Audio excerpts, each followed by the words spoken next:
Yeah, we can go over the slides. I'm trying to rework my second slide a little because my time is a little short. I wanted to make sure, I got in a little more detail. So Okay. that second slide will be a little bit rough, but it'll be ready for our presentation on Sunday. The actual slide itself is done. It's my talking points that I'm trying to expand on. So the second analysis slide that you're talking about. Okay. Yeah, I wanted to put more detail on the theory and discuss basically how nursing theory itself supports population needs, and that's evidenced both in our code of ethics as well as historically going all the way back to Florence Nightingale and how she supported population needs. Okay. Do you want me to go ahead and share the screen so we can tap through the slides? Yeah, that'd be fine. That would be good. So my question, Paul, you said your time is short. So how much time do we have each? I'm estimating like 6 to 7 minutes each, because isn't it supposed to be 20 minutes? Yes. So, that would put us, if it's 6 to 7 minutes, we'll hit 20-ish. That's good to know. Okay, perfect. All right. So can you guys see my slide? See my screen? Yes. Yep. Okay. So on this first page, I don't think we need this. I think that was just for the policy packet. What do you guys think? I think it won't hurt to leave it in there. It's in there? Okay. It's a disclaimer because we are going to propose at the end a policy. Okay. All right. So yeah. All right. So we need to change it back to red then. Okay. So Paul, this is your slide, the analysis. Yes. So I will start out with an introduction to the group, and then I've got to look and remind myself how to progress the PowerPoint through a big blue button. But I'll introduce us as a group, and then I will start onto this one. Basically, what I'm going to say is suicide has been established as a significant health issue, with almost 800,000 annual deaths globally attributed to suicide, according to the World Health Organization. The issue clearly fits within the description of a social injustice when considering the A-Day model of vulnerability. According to the A-Day model, a vulnerable population is one at risk for poor physical, psychological, or social health. And as Andreen will describe later, certain age groups have a disproportionately increased risk of suicide. Additionally, those with mental health issues and those at risk for suicide often experience social stressors within their family, as well as a stigma and a sense of isolation in the community. Furthermore, those same people often then report disruptions in work and other financial stressors. From that point, I'll flip to the next slide. And okay, the actual, yeah. So before you go to slide 2, you said certain age that I'm going to talk about. Should we say certain categories because we were focusing on mental health? Well, sure. Yeah, I can do that. The reason why I had mentioned the age is because one of part of the A-Day model is they talk about demographics like age, sex, race, etc. Then another component of it is social stressors, such as family relationships, marriage, and so on. And then they go into financial stressors, jobs, etc. All those things place you at increased risk.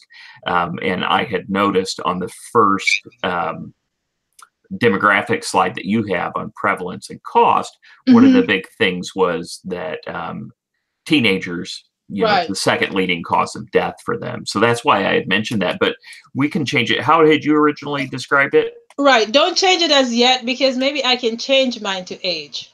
Okay. I just know they don't match. So we have to match it some. So just keep it as a thought. Okay. Okay. All right. So do you want your second slide titled analysis also? Because the first one Yeah. Analysis is fine, because the whole process is analyzing, is suicide a social injustice? Okay. And so my whole part is just analyzing that and looking at it as, yes, it's a health issue. Then second, yes, according to the A-Day model, it fits as a social injustice. Then my next point is that suicidality is a nursing social justice issue in itself. And this is where I was trying to add stuff, so it's a little choppy on this point here. But the point is that nursing theory considers a universal goal of health regardless of an individual's worth, which goes back kind of to the A-Day model, as well as looking at the fact that we're concerned with a population, the population being those at increased risk for suicide. From there, I was going to add on to that and talk a little bit more about the history of the nursing theory going all the way back to Florence Nightingale and how she concerned herself with populations who are at risk. That way, that whole theory supports the concept of the social injustice and our need to deal with it. The next speaking point that I was going to be adding here, once I'm finished with that, is then pointing out the specific geography, which was the next part of my section on analysis. Okay. And I was going to point out that of the 800,000 annual deaths, over 45,000 of them were in the United States in 2016, and that specifically tonight we would be talking about suicide in Oregon because they seem especially affected by it. Okay. And then from there I can say, Adrien, we'll speak more specifically about the suicide issues in Oregon, and then I can hand it over to you. Mm-hmm. All right. Does that sound good? Any thoughts? Would you like me to tweak it? It's kind of hard because I'm trying to describe the concept without going into the details that you have, and it's really hard to describe a concept without throwing out statistics. Right. Yeah. So you just need to get the blanket of information and then yes, more detail. Yeah, I do a lot of like, here's a rough summary that someone else is going to give more detail on. Mm-hmm. Right. I think one of the most important part for your part is the theoretical support. Yes. We have that. Mm-hmm. So, okay. So should I go to my part? Yes. You don't have any other question about yours? Okay. So mine is just typical pictures, as you guys can see.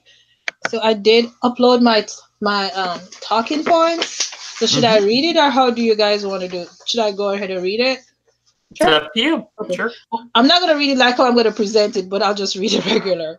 Okay. So I'll say, like, in 2017, the suicide death rate in the United States was approximately 44,000, making it the second leading cause of death among Americans ages 10 to 34. With 762 deaths by suicide, Oregon was ranked 13th among the states. That is at a rate of 17.77 deaths per 100,000 of the population. I will not read it like this on the day, okay? Believe me. So in Oregon, suicide is the second leading cause of death for ages 15 to 34, and the third leading cause of death for ages 10 through 14 and 35 through 44. Overall, suicide is the 8th leading cause of death in Oregon. On average, one person dies from suicide every 12 hours. And I will emphasize, that's a presentation part of me. But and so for the cost, I will say also in 2010, suicide cost a total of $740 million of combined lifetime medical and work loss costs. That is an average of over $1 million per suicide death. We definitely need to help these people, something like that. Yeah, that's good. Okay. Do we need to add anything? No, I think that was great. No, I think that's wonderful. Now, is that the point at which you're going to flip that slide? That way I know when to hit the button. Yes. And my talking points are up there. Yeah, but that's when I'll reach the next. Or do you want me to say next slide? No. I'm not sure. What do you... Yeah, that's kind of part. Wrap it up with next. I don't know. Yeah. Are you going to wrap it up with the financial statement? Will that be the final point for your for this slide? Okay, I'll just keep an ear for that, and then when I hear you pause after discussing it, I'll just flip you to the next slide. Okay. Good. All right. And I have a question. Some of these slides, some of the pictures are really blurry. I don't know if they will be like I know that sometimes in the Google, whatever this is called, the Google, they can be more blurry than they really are. So do they look blurry to you guys? Because I can't read it. Right. I had a hard time with that one a little. When you download it, it's totally different. Okay. Yeah, I cannot read it either. But when you download it, it's gonna be different. Okay. I just wanted to make sure because I know our last one did that too, where it downloaded it looked perfect, but in this Google Slides it looked blurry. Yeah. Okay. So we can probably need to download it before we leave tonight to make sure. Yeah. Yeah. And so for the sequelae or sequelaes or however you pronounce it, and the clinical aspect of suicide, I kind of combined those as one. I did talk to her about it because they were kind of overlapping. She said it's fine. So. Okay. So on this one, I'll have some transition word, whatever that may be. And then I'll say there are several sequelae and clinical aspects of suicide. The survivors are usually family members and friends who research has shown that these people are at a greater risk of developing serious medical and psychiatric conditions, such as major depression, post-traumatic stress disorder, acute stress disorder, and complicated grief reaction or acute and transient psychiatric disorder with many possible complications. Most tragically, evidence also suggests that suicide survivors may be at elevated risk for someday completing suicide themselves. Trauma is the most common psychiatric condition recorded in suicide survivors. A study reported that in suicide-bereaved individuals, the rate of recurrent as well as current episodes of depression was found to be twice the rate of recurrent and current depression in other bereaved individuals. I know it sounds, how does that part sound? I think that's good. It's pretty good. Yeah. You think it's okay? Yeah. Yeah. Now you guys can be honest. So the sequela of suicide, I mean, we already talked about costs, but I would think wouldn't cost be a sequela of suicide also? But we already talked about it, so. Right. Right. And I mean, I guess you could briefly make just a little statement, as previously mentioned. Okay. Another sequela is the financial burden. Okay. All right. I'll add that. Okay. All right. So as previously. Okay, I'll add that for sure. But so I can I'll just say it because it's not gonna fit on the clinical under those clinical conditions. Mm-hmm. Yeah, I'll just add it to my talking points. That is a separate point. Yeah, perfect. And so the whole social justice, so I got this. I feel like this because you want to talk about losing their job, blah, blah, blah. So I felt that this was fitting, especially when I talked to her that Friday. Okay. At what point, you're going to update your talking points, so it doesn't matter. I was just trying to figure out at what point I should flip that slide. Yeah. Switch after I talk about the cost, because that's going to be the last thing I'm talking about. Okay, switch about that. And then this one is actually a little bit longer. Okay. So this one I'll say, so why is social justice? Okay. So why is suicide a social justice issue? Although there has been considerable amount of research, awareness, and attempts to destigmatize mental illness and suicide, it is still one of the most stigmatized conditions in America. The stigma attached to suicide included heightened levels of guilt, shame, anger, family dysfunction, and social stigmatization often prevents at-risk individuals and survivors from opening up and discussing their issues, which are very important for survivors' recovery and at-risk individuals to get the care that they need. Suicide behavior is complex, and there is no single cause. It affects people of all ages, gender, and ethnicities. At-risk individuals could be having relationship problems, physical health problems, criminal legal problems, loss of housing due to loss of job because they cannot work due to their mental health issues, financial problems, and substance abuse problems. Now, the United States have an imbalance in the way we treat mental conditions compared to physical conditions. People living with suicidal thoughts and feelings often have difficulty accessing care. In Oregon in 2016, an evaluation was conducted and there was significant provider to patient disparity, where there were over 5,600 patients to one mental health provider. This is unacceptable.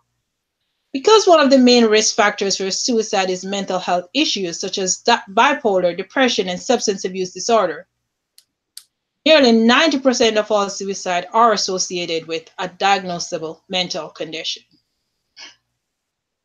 Did that answer the question? Yeah. Yes, that was wonderful. Oh, really? Oh, thank you. Because I don't know if I was answering the question or not. Oh, totally. Absolutely. Yeah. Okay. I love the stigma part. That's perfect. Mm-hmm. Okay. All right, good. So that's this, why is it the social justice? Yeah. And so after I talk about that, then we don't have anything to add for these. I don't think so. That was beautiful. Okay. All right, thanks, Paul. All right, I think we have a cohesive presentation so far. So hit us now, Mindy. Yeah. So we're down to you. And then do you want to then introduce and say, now Mindy will speak about, that way I know to Absolutely. flip. Okay. Yes. Absolutely. So for policy solutions, I like the theory, the trajectory of health inequalities. That's in the module. Mm-hmm. Because it really looks at the environment as the largest part of, which is what we're going to be doing for the solutions. So it really looks at environment as the where to start and the biggest aspect of health inequalities. So I chose that one. So I don't have my talking points done yet, but I'm going to explain what that is. Mm-hmm. And then and its relationship to the prevention framework, which is what we're going to do. So I'll talk about how it's related to the prevention framework, and then proposed solutions. The first one, which we talked about, a prevention program. I found an awesome one. It's called SOS, Signs of Suicide. It's a middle school and high school prevention program, and it's actually backed up by evidence. They did a study on it, which is really cool. So it has right now, it's actually the reduction of 64% for suicide attempts in middle school and high school. Okay. So, and it's got a really good, this study that they did on it. So I'm going to talk about that one as a solution, is to, so I don't know, I can't talk about policy because that's what you're going to talk about, right? Right, yes. But I mean, I think if you hit the surface, okay. Yeah, I think we'll be fine. Okay, so this would be, this program to be implemented in public schools across Oregon. So that's what I'm going to say. And then the other one would be the other solution would be for the school physical activity after school programs. So the PE in school and then after school program. So I found a really good study on that also with mental health. So as you can see, it says that the after school sports participation may protect against poor mental health in early adulthood. So this study was awesome because, and I'll talk about it, but it talked about, it did this long study of like 5 or 6 years with these kids who participated in after school programs compared to kids who didn't. And then they looked at them again in early adulthood, and they had less mental health issues. So I thought that was a really good study. And then the other, it's the same study. It said, policies to increase school sport participation may be warranted as part of public health strategies to promote mental health. So that's what that study suggests. So I'm going to talk about, all that. So I didn't know if I should put this on 2 separate slides. I mean, I fit all the points into one slide, and I think talking about it, I'll probably be about 3 to 4 minutes on this slide because I'm talking about the trajectory model plus the prevention framework and how they're related, and then the 2 solutions. Mm-hmm. So does that How many slides did I make for you for this section? 1 or 2? 2, yeah. So that's the first one. Okay, so if you use both, then I think, because did you use the second slide? Yeah. Mm-hmm. Okay. Well, I think we can leave it like this then. Okay. Does that sound okay to you? With that Yes. one? Yeah. You're answering the question. Mm-hmm. Okay, good. And then the second one, I need your guys' help a little bit because. Hold on, Mindy. Hold on. Yeah. So if you guys go back, like at the beginning, Paul, you sent that California program thing. Yes.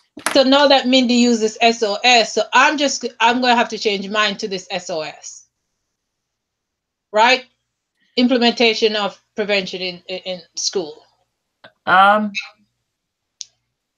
don't think so. I don't think so, because really? Mindy's more just putting out, here's possible solutions. Uh-huh. And then if you're going to cite a specific one, then, it just kind of fits within the realm of, here's a bunch of solutions that are out there. We're recommending this one. Okay. I mean, if you want to change it, you can, though since technically we have to be submitting the PowerPoint here shortly, I don't know how quickly we could do that. Yeah, so your policy implementation, like it says, to implement one that was similar to the one in California, I think that would be perfect. Oh, really? Okay. All right. That's fine. I was just curious. Like, all right. Sorry. No, I think that would be good. Yeah. So, yeah, like she said, when we talked to Dr. Baker, she talked about, just put those, and it's okay if we, but didn't she say something about that, Paul? It's okay if we do that, but it's still under the whole mental health Yes. blanket. Yeah. Okay. Okay. And then the next one, so winners or losers. All it said was for who gains with the problem. So our problem is suicide. So who gains with suicide? I mean, I can't. No one. So I put no one because I thought that for a long time. Like, nobody gains. Yeah. Taxpayers don't gain. Nobody gains with suicide. So then who loses? I put taxpayers because, the economic burden. Right. Children, families, communities. So my question is, should I be backing this up by evidence, or is this just a point that we're making? Well, hasn't it already been backed up by the information that Andreen shared when explaining that it was a social justice issue, that the taxpayers are carrying the burden, the financial burden? We've already talked a little bit about the stress that's placed on children and families, as well as the stigma that those people experience in the community. So, I mean, I think some of it, I'm sure you could spend plenty of time pulling up the statistics on that. But I feel like a lot of it, like you said, is so obvious. Do we really have to talk about it? About, just in general, all of these things, and more like I'm proving a point, right? Right. Right. Yeah. Okay. So I'll with a lot. And what you could do, Mindy, there was this one article that I found with, it was India. These people are in India, but they have a bunch of information, like the children and that are affected and the family and stuff. So I think you can just cite it on here too. Just cite it beside it. Sounds good. I'm gonna do that. It's just also an option. Okay. And then who bears the costs of the solution that we're proposing? So if it's, an Oregon policy, then it's going to be taxpayers or schools. So that SOS program is actually $500. It's $495 to implement for the middle school, $495 to implement for that's to get it started for the high school. And then to do it every year is another $150 a year. So the schools, I guess they would have to budget for that. So that's why I put schools in there. And then I put, so as far as the extracurricular, activities or after school sports programs, that would be the family and schools. So we both. So any other ideas for that? No, I think that's great. And I'm amazed that it's that cheap, to be honest. That's right. I was too. Yeah, I was too. Okay. So I was surprised that there's even a cost when I started reading. I was like, what? It should be free. It should be, but it never is. Yeah, that would be the policy, I guess, for the state to pay for it. Then the schools, I guess, then it would be a free program, right? Yeah, I guess it would be, because then the state would pay for it. Or they would just, the schools would budget it if they wanted it in there. Right. So, just real quick for my clarification. as you finish up with your policy solutions slide and you're ready to go to the winners and losers, what can you tell me as a clue so I know to flip the slide for you? I'm wondering if we should just pause. You know what I mean? Like I'll just, especially when I get nervous and speak, I talk a lot and kind of fast. So I'll try to slow down, but that's why I'm having to add, because I get talking really fast. And then I wrote it out and I was like, yeah, that's plenty. You know, that'll take up 7 minutes. And then suddenly it was like, oh, that took like 2.5. So I'll just finish with the last, just maybe pay attention more to a pause after I talk about, after school, okay. Or even, just you can, if that pause, the minute I hear you say, something like, who are the winners and losers? That'll be my clue, because that's a very obvious segue there. Perfect. Okay. And then when I'm done for this, that's kind of hard when only one person's in control of the slides. It is. I wish there was a way for us to flip it, but that would probably just cause even more confusion. Yeah. So, Paul, they give you control. That's what she said. She said, I'm going to give control of the PowerPoint to one person. Right. Yeah. And then we just take turns muting our. So I've got to refresh I know I did that way back early on in the master's program once in a class, but you'll have that's to probably right below the PowerPoint to go left or right. Yeah, you'll see it. Okay. So then number 9. Okay. So we're ready for the Milstead? Yeah. And if you just want to say, now Andreen will talk about the Milstead process. Okay. Sure. And then how to decide. Yeah. Right. Perfect. So I want you guys' honest opinion about this part. No, should I say all high schools in Oregon? What I highlighted that because I wasn't quite sure what we were going with. Well, that one that I just talked about is middle school and high school. So maybe we should do both. Middle school and high school? Yeah. Okay. All right. Yeah, that'd be far more reaching, and that is simple. The only thing you'd have to add is middle schools and. Oh. All right, I'll add the middle school. Yeah. So I'm gonna tell you guys what I wrote, and then your honest opinion. Okay. Okay. So then the Milstead process. She'll introduce me, and then I'll say the Milstead framework was used to discuss the process how a suicide prevention policy could be developed and implemented to address the suicide concerns. For the agenda setting, the implementation of suicide prevention policy in all high school and middle schools in Oregon for all high and middle schools, right? Right. Yes. In Oregon would be an effective policy as research has shown that suicide. Wrong page. Okay. So as research has shown that suicide prevention activities decrease suicide risk, increase help-seeking behavior, identify those at risk of suicide, and decrease suicidal behaviors.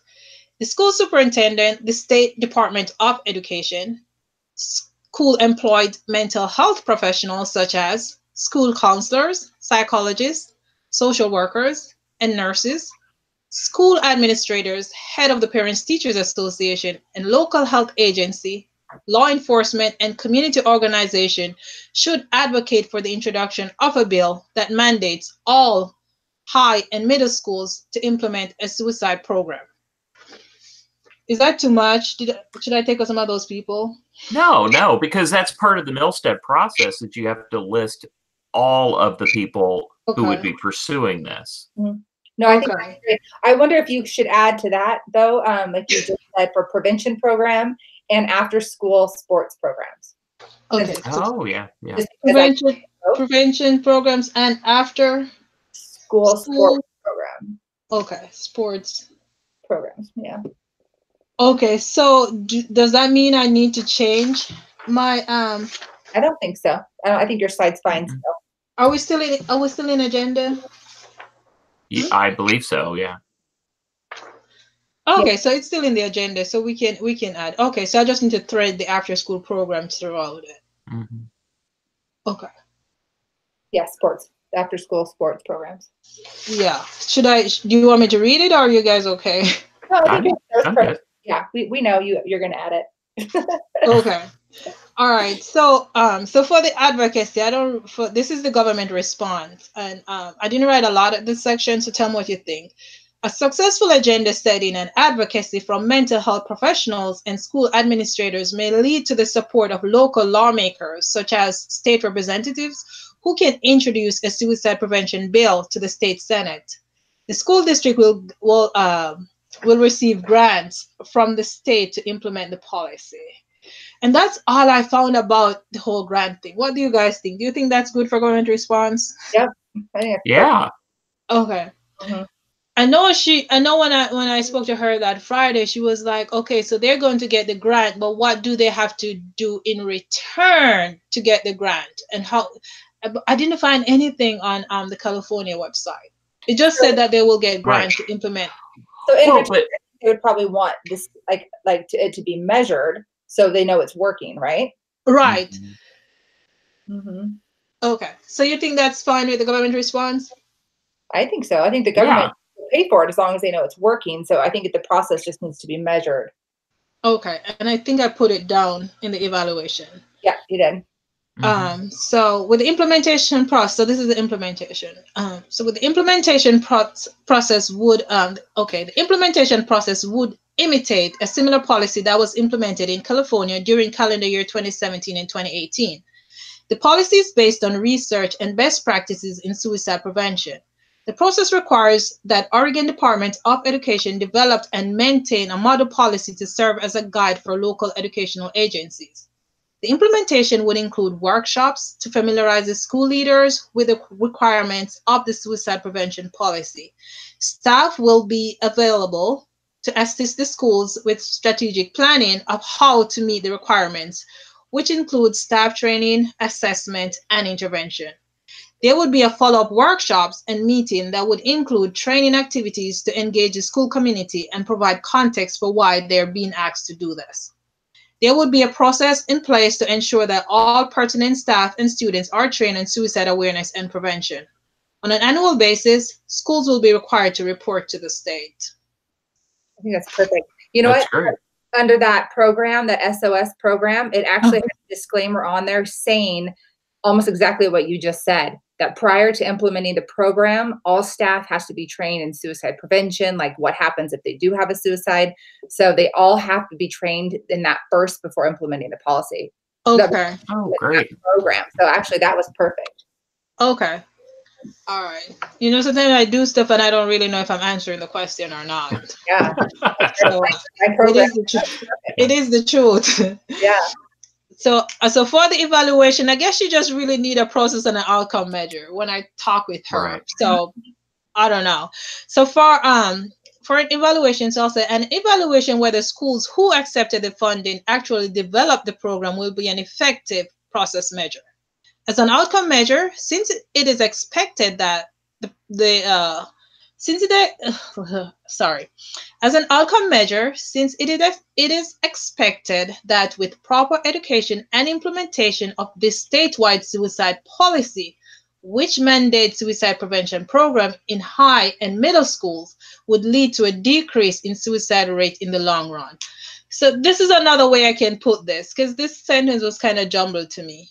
So if I said an evaluation whether schools who accepted the funding actually developed a program would be an effective process measure. As an outcome measure, since it is expected that with proper education and evaluation of the statewide policy should lead to a decrease in the suicide rate in the long run. I'll fix it. It needs fixing. No, that's good. Are those good is that a good process measure? Yeah. Oh, definitely. Yep, okay. All right. Okay, and so I just need to add the middle school, and you guys think this is fine? Yeah. Mm-hmm. All right, I'm just gonna be honest because I'm not 100% sure I'm answering all our questions. So. Sure. I think we're hitting it pretty good. I mean, I'm really surprised, actually. Yeah. All right. Okay. So for our conclusion, and so long run will be my last word on that Milstead Paul. Long run, and then yeah, in the long then run. you'll just say in conclusion, and I know right in that phrase to flip the slide. Okay, sure. So I'll be like, in summary or in conclusion, suicide can be prevented. Suicide is a serious public health problem that affects people of all ages. As this map illustrates, the rate of suicide is increasing, and we must do something to help those individuals who are at risk. When someone takes their own life, families, and often entire communities are impacted by the shock and grief that follows. The Department of Education can help address this problem by ensuring that schools are carrying out this proposed suicide prevention policy. Thank you. That's perfect. Beautiful. It was kind of short and sweet, but to the point. I liked it. Yep. All right. I think that one I feel like did kind of summarize it. Yeah. Do you think this is okay for the last slide? Uh-huh. Yes, that's wonderful. And then when you say thank you, we can flip to the references, and okay. Either you could say it, or I could open up my mic and say, are there any questions? Because aren't we supposed to open it up to questions, if I remember right? I think so. Right, I think so. Yeah. And you can do that part, Paul. Okay. Yeah. So once I said thank you, and then Okay. I can switch here references, and then you can do that part. Okay. All right, so I'm gonna stop sharing my screen. All right, so we have I need to add a couple more references on some of my slides. So do you think we're good, or do you think we should meet before we present? Or do you think we're good? I think yeah. If you want, we can meet, because our presentation is at what time? It's not till late Sunday night. Right. Like 7? Is it 7? Yeah, it's like 7. So we can meet earlier on Sunday if you guys want to. Yeah, and do a run through. Couple hours. We can do that. Or something like that. I'm open all day, so it doesn't matter for me. Okay. Maybe like 5 Eastern, which would be 4 Central my time. Okay. Okay. So we present at, let's see what time. I think 8. Do you remember what it is? EST? Yeah, I think it's 8. 8 Eastern. It's 8, yes. 8 EST? Uh-huh. Okay, so that'd be 5 my time. Okay. Perfect. And we're meeting at what time, EST? 5. At 5? Okay, so 4 Central. 5. Right. 2 PST. Okay.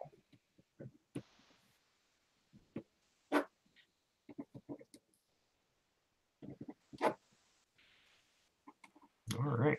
Wonderful. Maybe we can just do a quick go through, and we can time it, and we'll see, like, when exactly we're flipping the slides, and and we can just kind of fine tune it. Yep. It'll just be to polish things up. Perfect. All right. So where do we go from here? I guess we just have to, if there's any changes that need to be made to the slides, and then just submit those. Okay. Yeah, I need to add some references to a couple more of mine. Okay. And so then when you're done.